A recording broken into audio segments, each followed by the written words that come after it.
மக்களுடைய எண்ணங்களை எண்களாக பார்த்தோம். மக்களுடைய எண்ணங்களை அவருடைய குரலிலே கேட்கலாம். தற்போது மக்கள் இந்த பிரச்சனை பற்றி என்ன சொன்னாங்க அவருடைய குரலிலே. திமுக செயல் தலைவர் திரு மு.க. ஸ்டாலின் அவர்கள் மேலும் மேலும் உயர்ந்துட்டு வராரா அப்படின்னு கேட்குறாங்க. என்னை பொறுத்தவரைக்கும் அது இல்லைன்னு தான் சொல்லுவேன் நான்.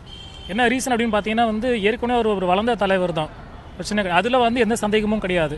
நாட்டுக்காக அந்த கட்சி என்ன பண்ணியிருக்கு, ஏடிஎம்க்கு என்ன பண்ணியிருக்கின்றதான் விஷயமே தவிர வளர்ந்துருக்காங்களா அது பெரிய ஆளா அப்படின்றதுலாம் பெரிய விஷயமே கிடையாது. எனக்கு தெரிஞ்சு அவர் வந்தாருன்னா கண்டிப்பாக நிறைய விஷயங்கள் நல்லது நடக்கும்ன்றது ஒரு நம்பிக்கையாக இருக்குது. பலம் கண்டிப்பாக கூடி இருக்குது சார், பலம் கண்டிப்பாக கூடி இருக்குது. அவர் வரத்துக்கு வாய்ப்பு இருக்குது சார். பொதுமக்களை போய் நல்லா சந்திக்கிறார் சார். இப்போ பொதுமக்கள்கிட்ட நல்லா போய் நல்லா மூவ் பண்ணுறாரு.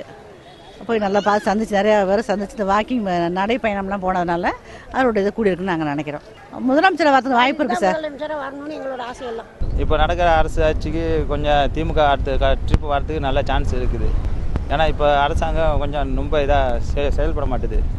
அதனால் அடுத்த ட்ரிப்பு ஸ்டாலின் வரதுக்கு நல்ல வாய்ப்பு உண்டு. இப்போ இருக்கிற சூழ்நிலையில் பார்த்தீங்கன்னா அரசியல் கட்சியில் ஒரு கட்சியும் பல பகுதியாக பிரிஞ்சு இருக்கு.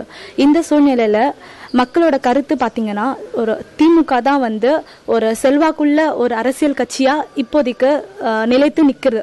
அது மட்டும் இல்லாமல் அடுத்தது ஸ்டாலின் ஒரு பெருந்தலைவராக இருக்கிறதுக்கு அவருக்கு நிறையாவே வாய்ப்பு உள்ளது. கண்டிப்பாக திமுகவோட செல்வாக்கு உயர்ந்திருக்கு.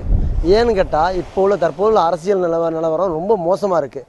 ஆளும் அதிமுக ரொம்ப மக்கள் பிரச்சனை எதுவுமே கண்டுக்கிறது இல்லை. மக்கள் பிரச்சனை சரி, மாநில உரிமை பிரச்சனை சரி, எதுலேயும் கண்டுக்கிறது இல்லை. குறிப்பாக மீனவ பிரச்சனையும் சரி, விவசாய பிரச்சனையும் சரி, சரியாக அணுகாமல் மக்களே ஏன்டா இந்த ஆட்சி ஓட்டு போட்டோன்னு சொல்லிட்டு ரொம்ப ஏன்டா ஓட்டு போடணும் ரொம்ப இதாக இருக்காங்க, வேதனைப்படுறாங்க.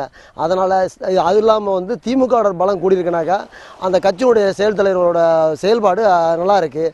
மக்களோட ஒன்றி பழகிறாரு. எல்லா மக்கள் பிரச்சனையும் எடுத்து போராடுறாரு. வீதிக்கு இறங்கி போராடி அந்த பிரச்சனை தீர்ற வரைக்கும் எல்லா வேலையும் பண்ணுறாரு. திமுக பலம் கூடியிருக்கு. ஆனால் ஏழைங்களுக்கு நிறைய செஞ்சிட்ருக்காங்க. குளம் தூர் வர்றாங்க. ரெண்டாவது நடைப்பயணம் கொஞ்சம் அதிகமாக பண்ணிக்கிட்டு மக்களை கவர் பண்ணிகிட்ருக்காங்க. ஜெயிக்கிறதுக்காக திமுக வாய்ப்பு நிறைய இருக்குது. அதனால் முதலமைச்சராக ஆகிறதுக்கு வாய்ப்பு நிறைய இருக்குது. தற்போது உள்ள சூழ்நிலையில் தமிழக அரசியலில் உள்ள சூழ்நிலை திமுகவுக்கு சாதகமாக இருக்குது. எப்படி சாதகமாக இருக்குன்னா, அதிமுகவோட பலவீனம் திமுகவுக்கு பலமாக இருக்குது. பொதுமக்கள்கிட்ட இந்த ஆட்சி மேலே உள்ள அதிருப்தி திமுகவை பலப்படுத்திக்கிட்டு இருக்கு. இன்னொரு விஷயம் என்னென்னா, இப்போ இதே மாதிரி அதிமுக பலம் இழந்திருக்க காரணத்தால் ஸ்டாலின் முதலமைச்சர் ஆகிறதுக்கு நிறைய வாய்ப்புகள் இருக்குது. தற்போது உள்ள சூழ்நிலை எலெக்ஷன் நடந்துச்சுன்னா நிச்சயமான முறையில் திமுக தான் ஆட்சியை பிடிக்கும், ஸ்டாலின் தான் முதல்வர் ஆவார். ஆனால் இடையில ஒரே ஒரு விஷயம் இருக்குது. ரஜினிகாந்தரோட அரசியல் நிலைப்பாடுகள் எப்படி இருக்குது, அவர் எப்படி மக்களை சந்திச்சு இருக்கிறாருங்கிறது ஒரு முக்கியமான ஒரு காரணமாக இருக்குது. ஆனால் வாய்ப்புகள் அதிகபட்சமாக திமுகவுக்கும் ஸ்டாலினுக்கு தான் இருக்குது. இன்றைக்கி இருக்கிற அரசியல் சூழ்நிலையை பார்க்கும்போது ரொம்ப குழப்பமாக தான் இருக்குது. ஏன்னா ஒரு சில கட்சி உள்ளேயே நிறைய பிரச்சனைகள்லாம் இருக்குது. அதனால் பார்க்கும்போது ஸ்டாலின் அவர்கள் தான் ஒரு பெரிய தலைவராக எல்லாருக்கும் தெரியறாரு. காரணம் என்னென்னா, அவர் தான் ரொம்ப காலமாகவே அரசியலில் இருக்கார். மீதி இருந்தவங்க யாருமே இப்போ இல்லை.